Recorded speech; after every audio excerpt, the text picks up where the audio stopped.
Welcome. In front of me is a Redmi Turbo 3, and today I will show you how we can enable power saving mode on this phone.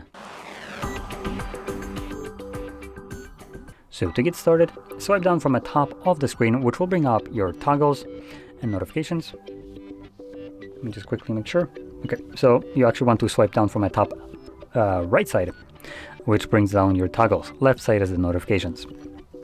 So here we have our toggles, and we are looking for the power saving mode, which by the looks of it, it's not added by default. So you want to click right here on this edit button, and then find the battery saver, where it means right here, and you want to click on this plus button next to it. As you can see, this gets added to the list. Click on a check mark, and now you can access it from the notification panel. Once you click on it, as you can see, it changes the color to signify that it is right now running, and you have this color on the toggle as well as the battery. So that's all you need to do. Once you're done using it, you can find this toggle once more, tap on it once again, and this will revert all the changes that power saving mode applies. So if you found this video helpful, don't forget to hit like, subscribe, and thanks for watching.